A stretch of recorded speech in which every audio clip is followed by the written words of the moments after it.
Hi, ഇന്ന് നമുക്കൊരു പച്ചടി ഉണ്ടാക്കിയാലോ? ഇപ്പം മണ്ഡലകാലമല്ലേ, എല്ലാ വീടുകളിലും ഏറെക്കുറെ വീടുകളിലും ഇപ്പോൾ വ്രതമായിരിക്കും, പ്യുവർ വെജിറ്റേറിയൻ ആയിരിക്കും. അങ്ങനെ വെജിറ്റേറിയൻ എടുക്കുന്നവർക്ക് തയ്യാറാക്കാൻ പറ്റിയ ഒരു പച്ചടിയാണിത്. ഇത് എങ്ങനെയാണ് തയ്യാറാക്കുന്നതെന്ന് വെച്ചാൽ, പലരും പച്ചടി തയ്യാറാക്കുന്നുണ്ട് പല രീതിയിൽ. ഈ നാടൻ പച്ചടി തയ്യാറാക്കുന്ന രീതി നമുക്കൊന്ന് നോക്കിയാലോ? അതിലേക്കായി ഞാനെടുത്തത് നമ്മുടെ പറമ്പിലുണ്ടായിരുന്ന ഇതേപോലൊരു വെള്ളരിയാണ്. അത് വിളഞ്ഞു നിന്ന്, സൈസ് ചെറുതാണ് പക്ഷെ നന്നായി വിളഞ്ഞു. അതിൻ്റെ പുറന്തൊലിയെല്ലാം കളഞ്ഞ് ഇതുപോലെ ചെറുതായിട്ട് അരിഞ്ഞെടുത്ത് കഴുകി വാരിയിട്ട് ഒരു പാത്രത്തിലേക്ക്, അടുപ്പിൽ വയ്ക്കുന്ന പാത്രത്തിലിട്ട് അല്പം ഉപ്പ് ഒരല്പം വെള്ളം ഒഴിച്ചിട്ട് അടച്ച് വേവിക്കാനായിട്ട് വെച്ചു. അത് വേവുന്ന സമയത്തേക്ക് നമുക്കിതിൻ്റെ അരപ്പ് തയ്യാറാക്കാം. അതിനായി മിക്സിയുടെ ജാറിലേക്ക് കുറച്ച് തേങ്ങ ഇട്ടിട്ട് ഒരു 7-8 ചെറിയ ഉള്ളി വൃത്തിയാക്കിയതും കൂടെ അതിലേക്ക് ഇടുക. ഇട്ടിട്ട് ഒരു 2 സ്പൂൺ വെള്ളമേ ഒഴിക്കാവുള്ളൂ. ഒഴിച്ചിട്ട് നന്നായിട്ട് അരച്ചെടുക്കണം. വെള്ളം പ്രത്യേകിച്ച് ശ്രദ്ധിക്കുക, കൂടിപ്പോകാതെ. വെള്ളം അഥവാ വേണമെങ്കിൽ കുറേശ്ശെ ഒഴിച്ച് വേണം അരച്ചെടുക്കാൻ. ഈ പരുവത്തിന് നന്നായിട്ട് അരച്ചിട്ട് പിന്നെ അതിലേക്ക് എരിവിന് ആവശ്യമായ പച്ചമുളകും ചേർത്ത്, പിന്നെ അതിലേക്ക് വേണ്ടത് 1 സ്പൂൺ കടുകാണ്.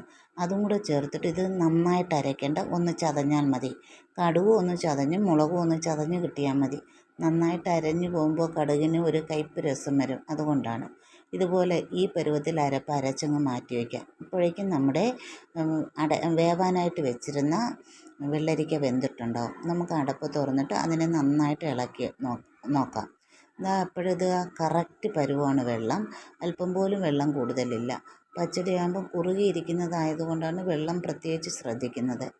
എന്നിട്ട് പിന്നെ നമുക്ക് മിക്സിയിലെ അരപ്പ് അതിലേക്ക് സ്പൂൺ കൊണ്ട് എല്ലാം നീക്കി ഒഴിക്കാം. വെള്ളം ഒഴിക്കാതെ തന്നെ നീക്കി ചേർത്ത് അതിനെ അരപ്പിനെ ഒന്ന് വേവിക്കണം. അതെങ്ങനെയാണെന്ന് വെച്ചാൽ, അടച്ചു വയ്ക്കാതെ ഇതുപോലെ ഇളക്കി തന്നെ അരപ്പിൻ്റെ പച്ചമണം മാറ്റിയെടുക്കണം.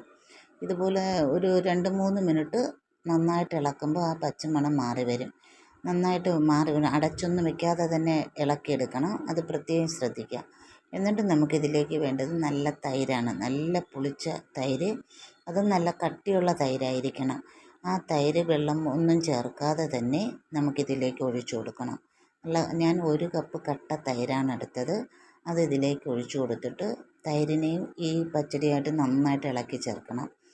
അത് തൈര് തിളയ്ക്കാനിടയാവരുത്. അല്ലാതെ തന്നെ നമുക്ക് സ്പൂൺ കൊണ്ട് ഇളക്കി തൈരിനെ ഒന്ന് ചൂടാക്കണം. ആ ചൂടായി വരുമ്പോൾ അതിൻ്റെ ഇടയ്ക്ക് ഇങ്ങനെ തിള വരുന്നതായിട്ട് നമുക്ക് കാണാൻ പറ്റും. ആ സമയത്തേക്ക് നമുക്കിതിനെ ഓഫാക്കാം. ഫ്ലെയിം ഓഫാക്കിയിട്ട് നമുക്ക് ഈ പച്ചടിയെ മറ്റൊരു ബൗളിലേക്ക് മാറ്റാം. ഞാൻ അങ്ങനെ ഒരു ബൗളിലേക്ക് മാറ്റിയിട്ട് ഇതുപോലൊരു തിള വരുമ്പോൾ ഞാൻ ഫ്ലെയിം ഓഫാക്കി. പിന്നെ പോരാത്ത ഉപ്പ് ഈ ഘട്ടത്തിൽ നമുക്ക് ചേർത്ത് കൊടുത്ത് ഇളക്കാം. അത് ഉപ്പ് ആദ്യമേ ചേർക്കുന്ന ഉപ്പ് മതിയെങ്കിൽ പിന്നെ ചേർക്കേണ്ട. ഉപ്പ് നോക്കിയിട്ട് അത് പരുവം പോലെ ചേർക്കുക. എന്നിട്ട് ഞാനിതൊരു ബൗളിലേക്ക് മാറ്റിയിട്ട് ഈ പാൻ തന്നെ കഴുകി അടുപ്പിൽ വെച്ചിട്ട് അതിൽ 1 സ്പൂൺ വെളിച്ചെണ്ണ വീണ്ടും ഒഴിച്ച്, എന്നിട്ട് കുറച്ച് കടുക് ഒത്തിരി കൂടുതലാണ് ഞാൻ ഇട്ടത്.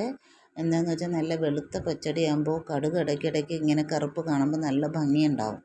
അതുകൊണ്ട് ഞാൻ കുറച്ച് കൂടുതൽ കടുക് ഇട്ടിട്ട് ഒരു 3 ചെറിയ ഉള്ളി അരിഞ്ഞതും ചേർത്ത് 2 വറ്റൽമുളക് മുറിച്ചിട്ട് കുറച്ച് കറിവേപ്പിലയും കൂടെ ഇട്ട് നന്നായിട്ട് മൂപ്പിച്ചു. കറിവേപ്പില നന്നായിട്ട് മൂപ്പിക്കുക. കൈ കൊണ്ട് തൊടുമ്പോൾ പൊടിഞ്ഞു വരുന്ന പരുവത്തിൽ മൂപ്പിക്കണം. അങ്ങനെ മൂപ്പിച്ചിട്ട് അത് നമ്മുടെ ഈ പച്ചടിയിലേക്ക് ഒഴിച്ചു കൊടുത്താൽ മാത്രം മതി. നമ്മുടെ നാടൻ പച്ചടി പെട്ടെന്ന് റെഡിയാക്കിയെടുക്കാം. സാധാരണ എല്ലാവരും പച്ചടി തയ്യാറാക്കുന്നതാണ്, എല്ലാവർക്കും അറിയാമായിരിക്കും.